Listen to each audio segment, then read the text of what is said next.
afternoon. Welcome to Connect to Success with me, Ashley Owens. I am your host on 12:30 on Thursdays, where we talk to power networkers in the greater Philadelphia and South Jersey area. And today I have the lovely and the talented, I'm so excited. Why the hell did it take this long to get you on the show?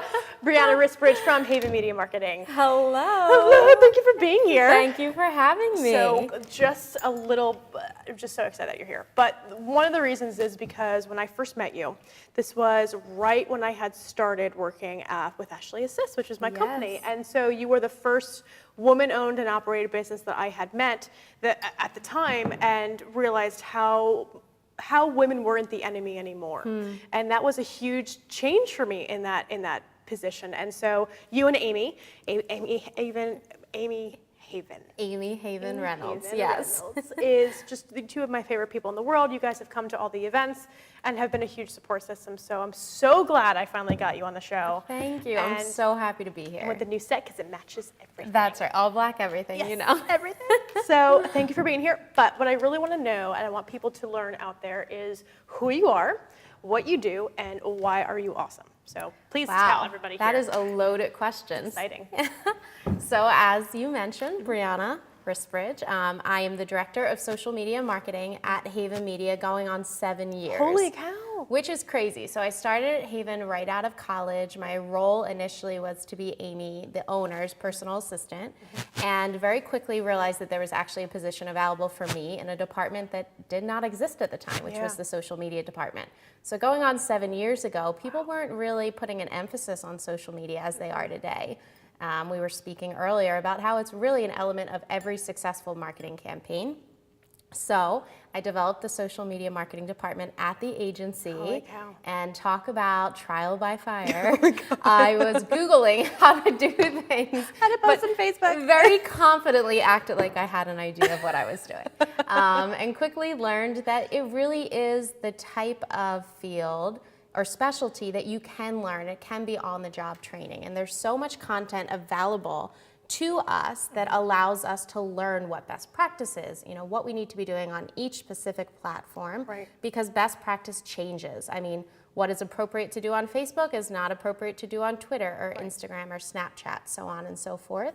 So yeah, I developed the department, and then it grew to be pretty much the biggest department at the agency, which was really fun to see. It's been a wild ride and a huge learning experience for me, but I've loved every second. You know, just to kind of throw a little bit of a wrench into this awesome conversation, is that your business is, and by wrench I mean this is a challenging question, your business is very heavily saturated in the market.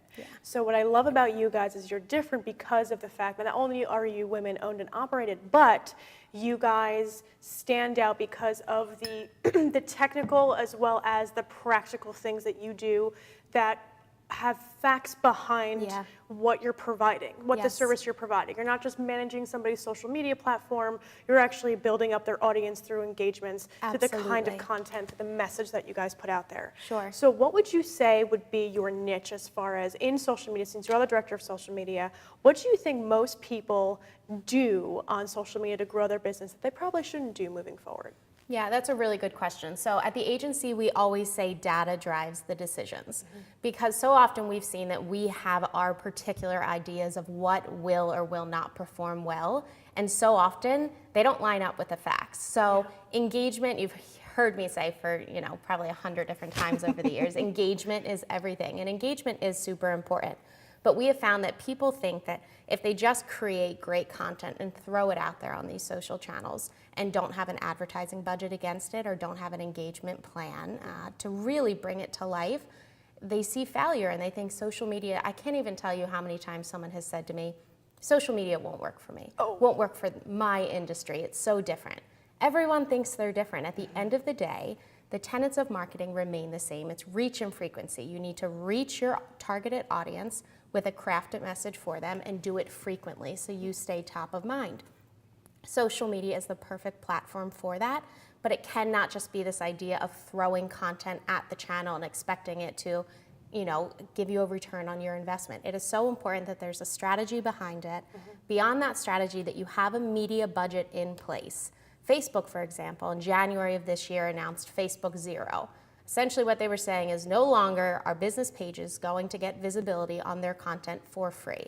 They'd been ratcheting that back. I mean, it was 100% when Facebook business pages were founded, and then it went down to 90, 10, whatever. They reduced it all the way to 0. So now you have to have a media budget in place in order to get that content that you're spending a lot of time crafting in front of the people that you want to see it. So again, it's important to not only have the strategy, to have the great content, but you need a media budget to increase the visibility of that content to your targeted audience. Oh, that's incredible. And I think being able to reach out to that targeted audience can be challenging for a lot of people who don't know how to do it, and Right. being able to work with an agency, work with a group, and work with an organization that knows, okay, here's what you don't know, and here's what we do know, and here's how you can take that engagement and turn it into an ROI by putting out that content. And so I think you're one of the few agencies that educates the audience. And by educating the audience, you're actually putting facts towards what you're saying that you're going to accomplish. Right. Because yes, you guys do a ton of marketing services, but when it comes to Facebook, when it comes to Instagram, when it comes to all social media platforms, there is a niche and there is a market for it. But it's challenging to navigate. It really Absolutely, and the changes that take place on a daily basis, there can be in a week's time 10 to 20 things that affect the Facebook algorithm, which in layman's terms means affects who's seeing your content. And unless you have someone like me, whose full-time job is to make sure that we're staying abreast to every change that has taken place, it's so hard to stay on top of that. And that's why we always say, listen, we come in as your partner. There's no secret sauce to Facebook. Yeah, right. Facebook, you can watch a YouTube channel, you can do Facebook blueprint courses to learn it. It's the consistency that is key. And we always say, you do what you're really good at. Let us do what we're really good at, and I promise that you will see an ROI. And so who do you guys typically work with? What industries do you enjoy working with? So it's a wide variety of industries. Initially, when Amy founded the agency almost 12 years ago, we were pretty heavy in automotive. That's right. Yes. Can you tell a story about these? Yes. It's so good. I use that in every conversation I have. Okay, so when Ashley and I first met, we discussed reputation management and the importance of it. I think I was actually speaking on it at that luncheon. That's the first time we met. Yes, that's right. And I talked about the importance of reputation management. So we spend years and years working on our reputation as businesses, and it takes one crazy angry person to tear that down and really light a match to it. Right. So we always advise our clients, if you have some outreach program in place, whether it's social, digital, email, you need to make sure someone is monitoring your reputation. Otherwise, you don't know what people are saying about you, and you have no control over that. So at our agency, we have a separate phone that houses all of our clients' social accounts on. It's manned essentially 24/7. So holidays, nights, weekends, it's manned. Well, at this point, before I had a team of people behind me, I was managing the phone, the most hated job at the agency. And so I had the phone, and I get this notification that one of our clients, I will not be mentioning any names, received a very negative review on Twitter from who was a writer at the Huffington Post. So as soon as I saw that this guy had a ton of followers, I was like, oh my gosh, this could blow up so quickly. So he leaves this review about a local car dealership and says, my daughter was just at this dealership. She was there for an oil change, and something happened with her car. I don't even remember. At this point, it was 7 years ago. But he was pissed off, and he was making sure that all of his followers knew not to go buy a car from this dealership. Well, that dealership was my client.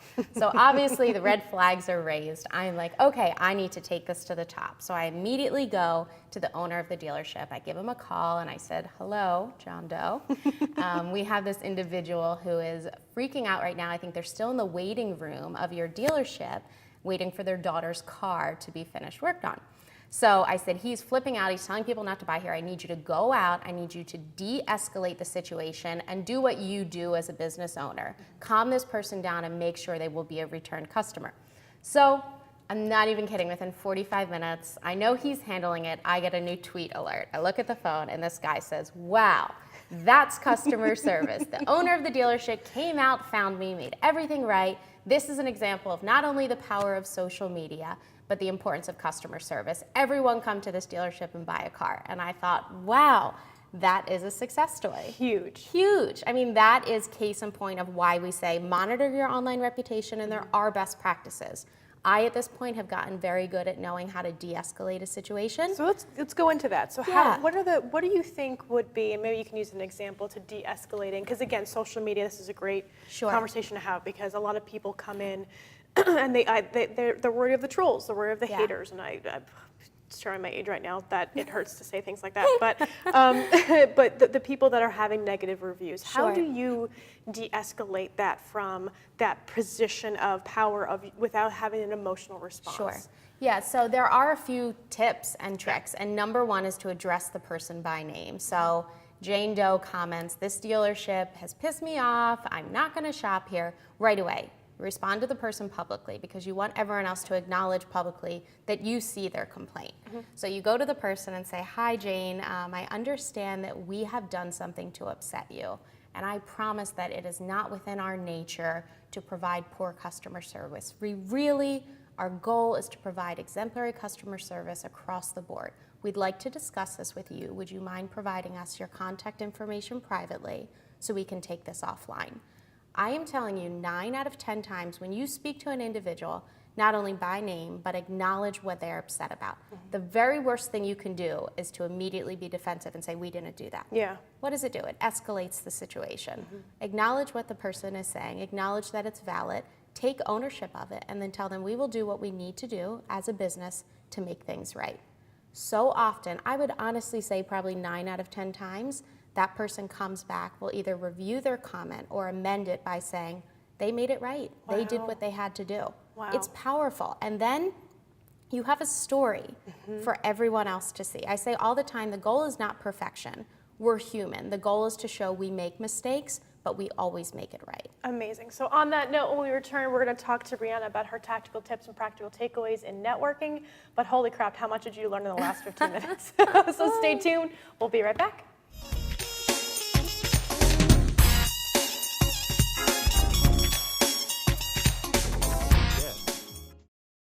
Shelter dogs aren't broken. They've simply experienced more life. If they were human, we would call them wise. They would be the ones with tales to tell and stories to write. The ones dealt a bad hand who responded with courage. Do not pity a shelter dog. Adopt one.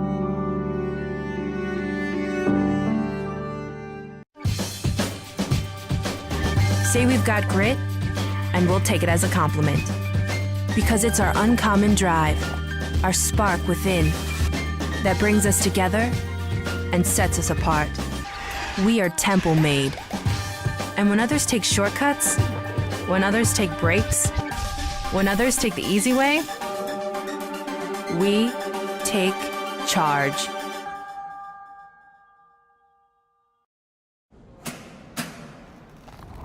I work 13 hours a day, 6 days a week. So when I'm off the clock, I gotta get stuff done. So when I need a snack, I need something healthy, tasty, and easy to eat. Like wonderful pistachios without the shells. They're protein-powered, delicious, and great on the go. And that's perfect for me. Thanks, Liz. A woman without a lot of time. Whether you're a gourmet cook or just want to eat like one, visit Rostelli Market Fresh, your home for the freshest, locally sourced ingredients to please everyone who loves great food. Our organic meats, quality seafood, and free-range poultry are cut fresh to order. Chefs create culinary-inspired prep foods made fresh every day, which pair nicely with our vast selection of fine wines and spirits. Choose from handmade pastas, artisan cheeses, organic produce, and grocery items, all from the finest purveyors. Rostelli Market Fresh, from our family to yours.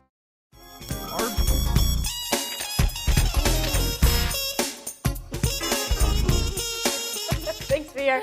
Welcome back to Connect to Success with Ashley Owens, and we have Brianna Wristbridge from Haven Media Marketing. So before we left, you had educated the audience on social media, excuse me, best practices, sorry, Brett, best practices on the best ways to de-escalate a situation. Yes. And also the engagement and how important that is to show the a public perception of the business. And I feel like it's just like a review. It's a testimonial, things that people are actually visibly seeing. Sure. It's not just a website, it's the people that are actually, because I'm thinking about this, when you purchase something, you want to look at reviews. You don't Right. want to look at, oh, this could be potentially great for me. You want to look at what other people are saying Sure. about that, so you can get either a referral or a example of what the Yeah. product or service was. People can determine so quickly if you're being sold on something Yeah. or if you have a user who's already experienced the product or service, who's giving you real feedback. I Right. mean, I think everyone is pretty quick to acknowledge if this is a sales piece or this is a real user testimonial. Which is huge, and especially because in networking too, you have that same concept, right? You can see when someone's being very salesy, you can Yes. see when someone's being very genuine about it. Right. So with you guys, because you use social media so heavily, how much networking do you guys actually do? Because essentially you're reaching out and you're engaging with a broader audience Sure. already. So how important is networking to you, and where do you guys typically find yourselves finding the best kind of strategic partners? Yeah, I think that's a really great question, and it's been an evolution for us at the agency. Over 2 years ago, we realized that networking really would be the key to take our agency to the next level. And I think initially when we thought that, we thought, all right, let's just throw it all at the wall. Let's attend every event. We'll join every chamber of commerce, and any invitation we get, we accept. And you get burned out pretty quickly, and you realize the amount of time that you're investing in something. And if there's no ROI, you start to question, what's the value to this? And about 1.5 years ago, Amy and I sat down with Mike Regina, who you know. That's how I we hate know. to even give him a I shout know, out. we have to He- tag him in it now because we said his name. Damn it, Mike Regina. Oh man, this is brutal. It hurt me as I said it. He was on the show too. I know I had he was. more people going like, how the hell did you get Mike? I'm like, doesn't matter. Doesn't matter. Doesn't matter. He was here. He's here. Whatever. Yeah, Thanks, Mike Mike. Regina. So we had to sit down with him, and he is, listen, Yeah. he is definitely the best networker of anyone I know. I aspire to be what he does. He is absolutely brilliant, and he was very honest with us about the strategy behind it. And at the end of the day, it boils down to intentionality. He's very intentional about the networking that he does, the connections that he makes, but it's all built on the premise of giving back. Yeah. Mike so often makes a connection for someone else and will never ask for anything in return. Nope. But I know firsthand from my experience from speaking to other people, when you know you have a potential connection for Mike Regina, how passionate are you about making that You're connection? so excited. You're like, oh my God, finally, I've been able to give Mike because something. you see him give. I mean, he's always creating these opportunities for other people and bringing them together at these massive 400-person event, you know. Big Sky? Yeah. Yeah, Big Sky. They do it right. They should be professional networkers, and it's really how they built their own business. So all that to say, to stop plugging Mike Regina, we sat down with him, and he gave us some really great tips and tricks on how to make sure that your networking is in a way that brings that ROI, but not just for yourself, that you're bringing value to other people. And if you first ask yourself, why am I in this room? Who can I bring value to? So often it turns into value for you down the line. So we got a lot more strategic about our marketing. We stopped signing up for every breakfast and accepting invites to every event. We started hosting our own events, just about 2 a year, and that went great, but we just kind of switched our mentality. When we walk into a room, we think, all right, first of all, grab the list of attendees beforehand. If you can. If you can, if they will give that to you, grab that list. In your head, say, okay, I can connect this person with that person, whether they're in the room or not, and then follow up. And I know you talk about this all the time, and it's so important. Follow up with the people that you meet, because in that moment, you will talk about the incredible future connections you could make or the potential business that's in play. And then you walk out and you kind of think, oh, I'll email them tomorrow or the next day. Listen, get to them in 24 hours, get to them in 12 hours, 6 hours if you can, and say, hey, while I'm still top of mind, let's set a meeting up. Yeah. And in the meantime, I thought of these 3 people who I could connect you with. Yep. That's what sticks out, because as we know, we've all been in rooms at a networking event where you think, okay, you sell insurance, I get it, you want to give me a quote, you know, you've talked about it time and time again.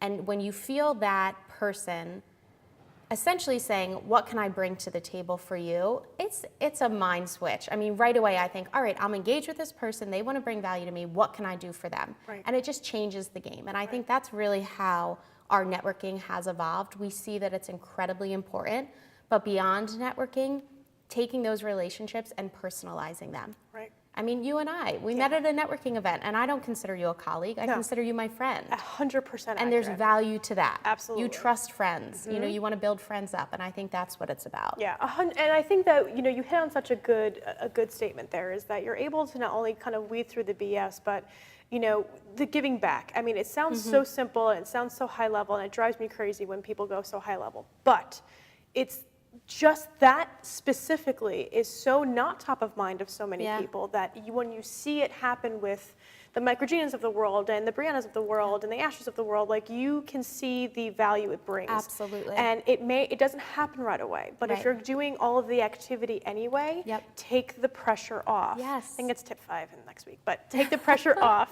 and identify how you can help that person, and that can be a connection. It Yes. doesn't get, I don't think I can curse on this, but I'm gonna pretend.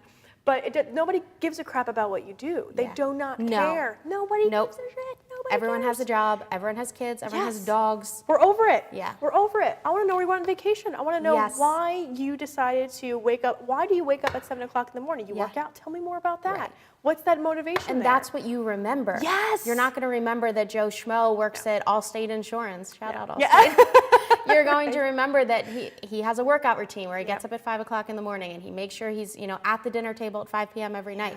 That's the stuff that sticks out in your head and you remember. And you Yeah. hold on to that. Yeah. It's storytelling. 100%. And that storytelling, it crafts your brand. Yep. It crafts who you are as a person. And Yep. people remember that emotionally, how you've been able. People remember how you made them feel, which is always an Yes. emotional response. Or when you teach somebody something. So Yeah. if you're going into an event, or like you said, giving, you could be giving knowledge. You could be giving, a great tip, like, oh, hey, I know you were talking about how you had a problem with your client.